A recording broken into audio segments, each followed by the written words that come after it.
Starlink LD is go for launch. The launch director has given the final go for launch. All systems are ready. Let's watch as Falcon 9 takes our 53 Starlink satellites into orbit. T-minus 30 seconds.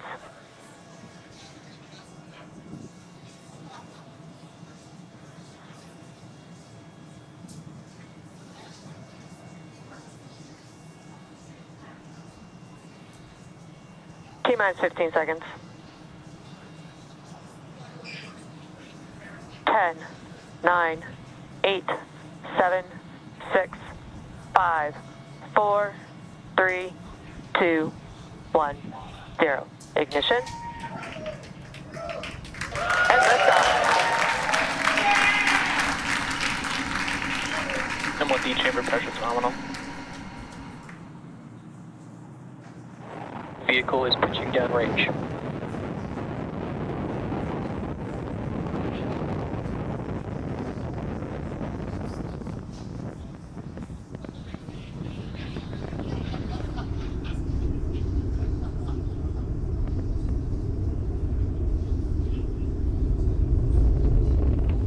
We are T plus 37 seconds into the mission. Falcon 9 has successfully lifted off from Launch Complex 39A, carrying our 53 Starlink satellites into space. Power and telemetry nominal. Moments ago, we began to throttle down the engines on the first stage in preparation for an event known as Max Q. This is where the vehicle will experience the highest amount of aerodynamic pressures. Falcon 9 is supersonic.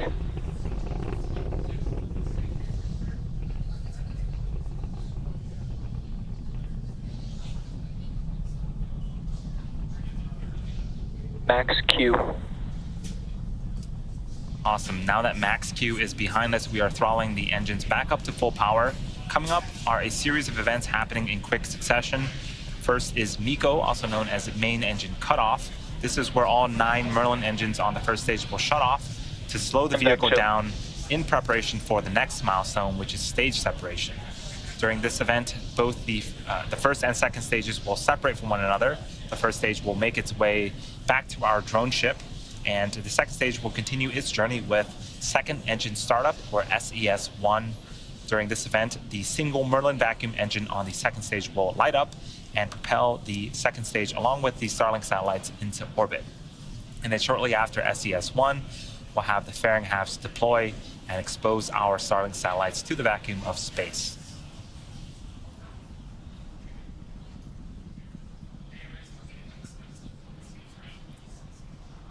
First of those events is expected to happen in a few seconds here.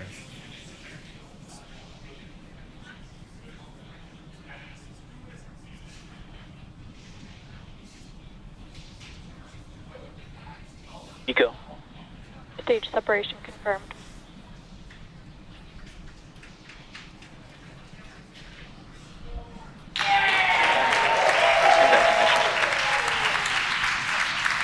Fairing separation confirmed. All right, so as you just saw and heard, we successfully had main engine cutoff, stage separation. The second stage Merlin vacuum engine you see on the right-hand side of the screen has successfully started up, and we saw the 2 fairing halves deploy.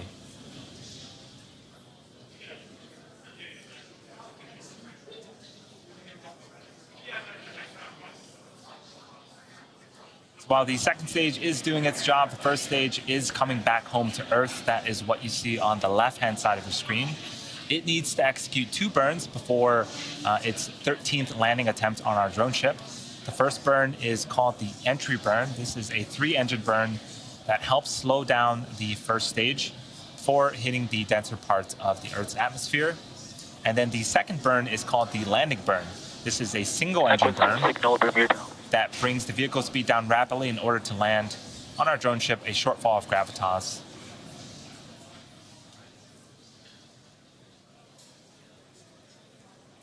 To aid in recovery, we have a couple of tools that the first stage uses. So if you look closely on screen, you're seeing some bursts of gas. That is nitrogen from our attitude control system, and that helps to orient the first stage rocket. And then also on screen, we have a view of 2 of our 4 hypersonic grid fins. Those are the honeycomb-like structures that you see. Those will swivel and pivot, and those that helps to steer the first stage back to its targeted landing zone. We also have 4 landing legs that are stowed at the base of the first stage. Those will deploy during the landing burn, and those will help secure the first stage as we land on our drone ship.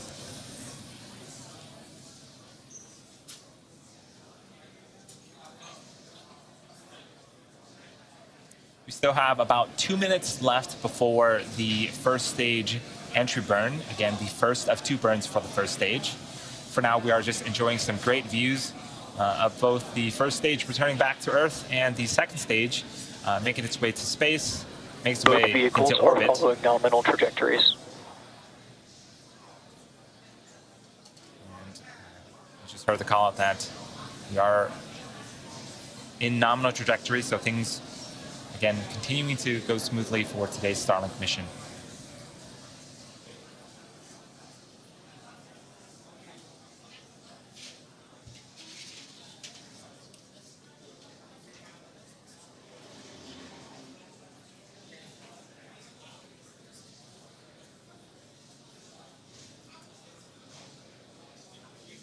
For those that are just joining us, we are in the middle of our 49th Starlink mission. If you weren't able to catch the liftoff, don't worry. We have 2 more launches this weekend, so be sure to tune in.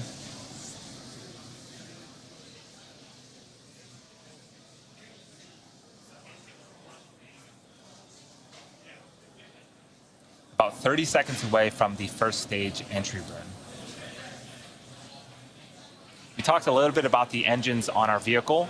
The engine that you see on screen is the single Merlin vacuum engine, which is optimized to perform in the vacuum of space. It can produce over 220,000 pounds of thrust in the vacuum of space. The first stage engines are optimized to perform at sea level, and those can produce about 190,000 pounds of thrust.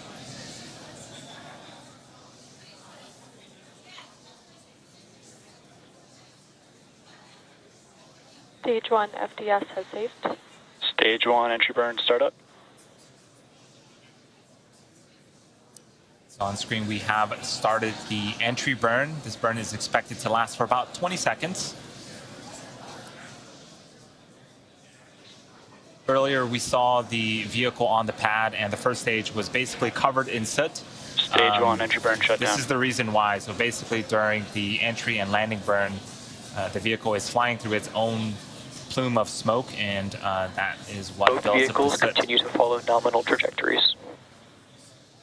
So landing burn for the first stage is coming up in about a minute, and shortly after the landing burn ends, we're going to be listening for a call out that's related to the second stage, known as SECO. That stands for Second Engine Cutoff, and we'll be shutting off the Merlin vacuum engine that you see on screen, and we'll be waiting for another call out related to the second stage of a good orbital insertion.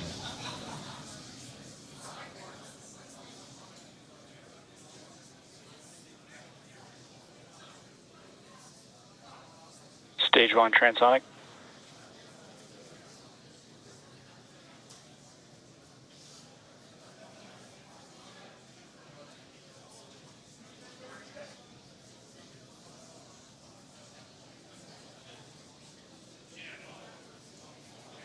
Stage 2 is in terminal guidance.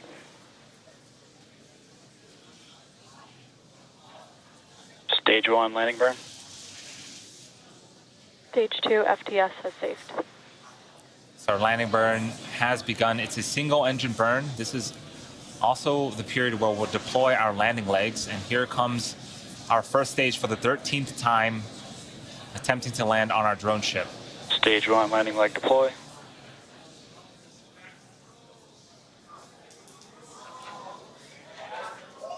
Stage 1 landing leg. And X marks the spot for the 13th time. That's the first time that we have flown and landed a booster 13 times. Acquisition of signal Newfoundland. Nominal orbit insertion. That is a great way to start the mission. And we also just heard the call out that the second stage engine has successfully shut off and is now in a nominal orbital insertion. With confirmation of both of those, we will confirm deployment of our Starlink satellites via SpaceX's social channels, but we'll also leave the mission audio live on our YouTube channel if you'd like to follow along through payload deploy.